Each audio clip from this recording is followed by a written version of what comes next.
my channel. Ngayon magluluto ako ng spaghetti with shrimp and veggies.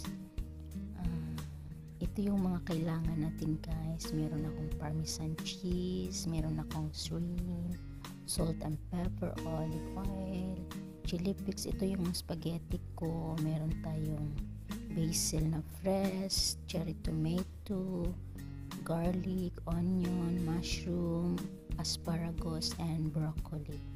Yun yung mga ingredients na kailangan natin. Konti lang naman, hindi naman masyadong madami. Yung ano lang, pampalasa lang, di ba? Pang color sa ating gagawin na lunch for today. Ano lang siya guys, good for one person lang. Pag gusto mo yung talagang ikaw lang kakain, ito lang, konting portion lang. Huwag mo lang damihan kasi huwag magsasayang ng pagkain, daming nagugutom. Konti lang yan. Yan, konting mushroom, konting asparagus. Yan, mga konti-konti lang, di ba? Kaya let's start. Samahan niyo ako magluto. Ayan na, maglagay tayo ng olive oil. Di ba? Sana all may oil. Tapos lagay natin yung ating onion. Medyo ano na siya, mainit na siya. Then garlic, ilagay natin yung ating garlic kasi ayaw natin masunog yung ating ano, yung ating onion. Ayaw natin masunog yung ating onion. Tapos yun, garlic na naman. Ayan. Pero mas masarap kasi medyo ano yung parang brown kasi talagang malinamnam. Tapos ilagay natin yung ating cherry tomato para yung medyo mag-redness lang konti yung sauce natin. Mas masarap kasi yung ulam ng mga maraming sauce, yung kusa na lang yung mga sauce dyan sa ating niluluto, yun lang ang sauce niya. Diba masarap na yun. Ayun na siya. Then ilagay natin yung ating shrimp. 5 pirasong shrimp lang, diba? Isa ka nga lang kakain, mag-isa ka lang kakain, diba? Dapat kunti lang din ihalo. Ikaw lang may isa kain, tapos 10 pirasong shrimp. Lugi na. Lugi ekonomiya na. Tipid-tipid din, diba? Pag may time. Yan, lagyan natin ng chili flakes. Yan, pampasarap. May kunting sipa. Hindi na masipa ng kabayo. Sipa ng chili. Charot. Ayan siya. Then, halu-haluin. Lagyan ng salt. Lagyan ng salt. Tapos, haluin. Lagyan ng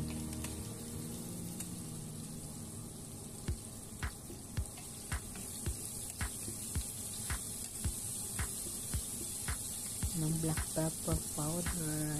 Yan, tapos haluin. Hindi ko siya masyadong lutuin guys kasi diba lulutuin pa natin siya ulit mamaya. Ano lang siya para mag-ano lang yung lasa niya. Yan, konting ano lang siya, mix ganun lang siya, diba? Pag ano kasi pag gusto mong kumain ng medyo hindi naman social masarap, diba? Mag-ano ka, magtiyaga ka, diba? Paghirapan mo. Mas masarap daw kasi yung kakain ka na lang pero kung ako, mas masarap pag ikaw ang magluto kasi doon mo maipadama sa pagkain mo yung pagmamahal. Charot. Ano yun? Ganun siguro walang mga lovers sa pagkain ng binugo. Ayan, tanggalin natin siya para hindi masyadong madurog or ano talaga, lutong-lutong. Mas masarap kasi yung medyo may crunchiness konti yung ating shrimp. Masarap kasi yung gano'n kaysa sunog. Ayun, medyo sunog na yung ating ano. Masarap yan kasi lasang-lasa yan. Lagay natin yung ating mushroom. Diba? Kunting mushroom lang, siguro 2 piraso lang yan. In-slice ko lang siya para medyo magdumami. Pero hindi rin yan makikita kasi ano yan. Yan, asparagus. Asparagus guys. Kunting asparagus lang. Yung ano lang yan, yung tangkay. Tinutod ko yung tangkay niya. Diskarte lang yan para masarap yung pagkain. Hindi naman ibig sabihin na nangangamuhan ka, hindi ka na pwedeng kumain ng masarap o magluto ng medyo masarap naman kahit papano, diba? Diskarte lang yun, diba? Ayun, meron tayong broccoli, kunting broccoli lang at saka Italian seasoning, diba? So siya, Italian, diba? Bisaya pero naka-Italian. Lord. Ayun guys, mix lang. Mix mo lang siya ng ano, very light. Para medyo mag ano lang yan, mag-combine yung mga spicy natin.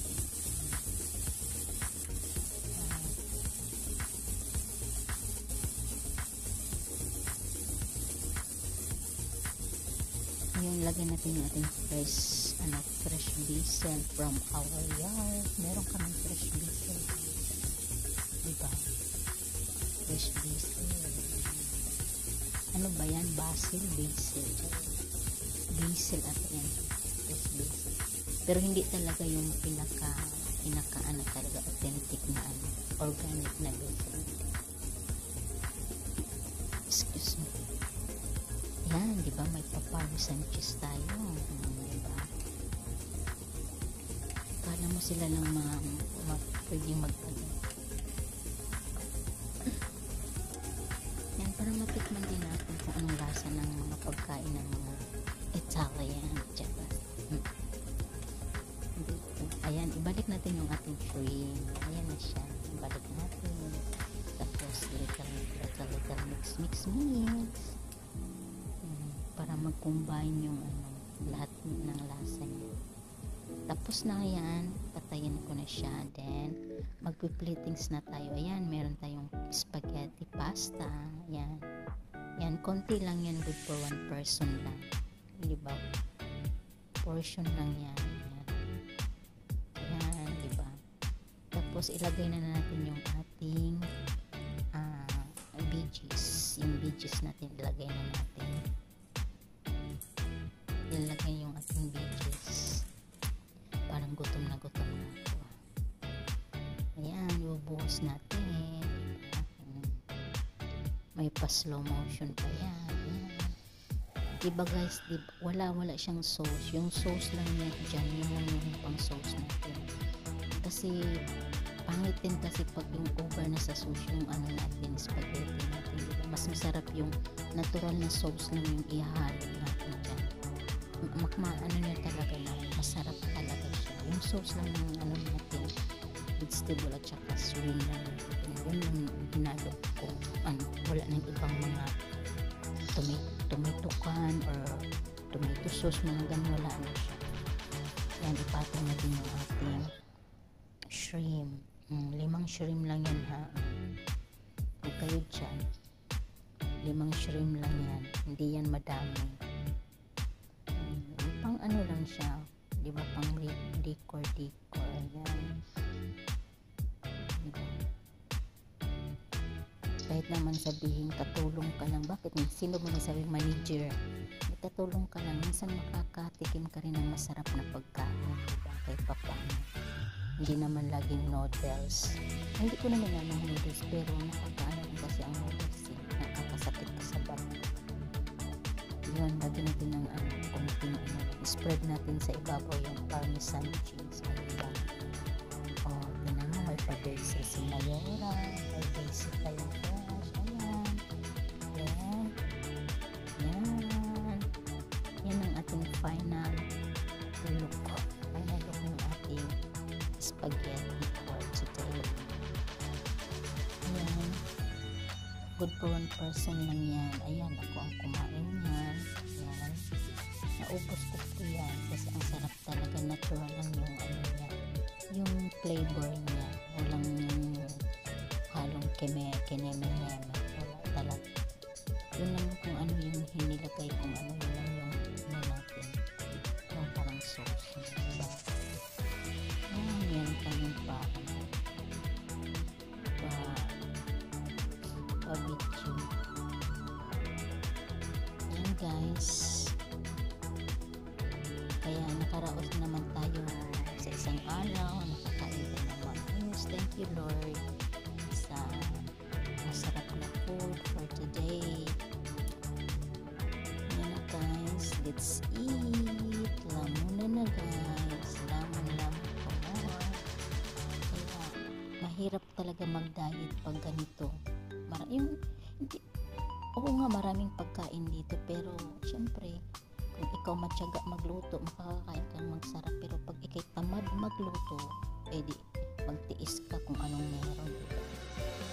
Pero ako kasi gusto kong i-experience, gusto kong i-try siyang lutuin, kaya nag-i-invento ako ng kahit ano na lang, diba? At least masarap kasi ako ang kakain, diba?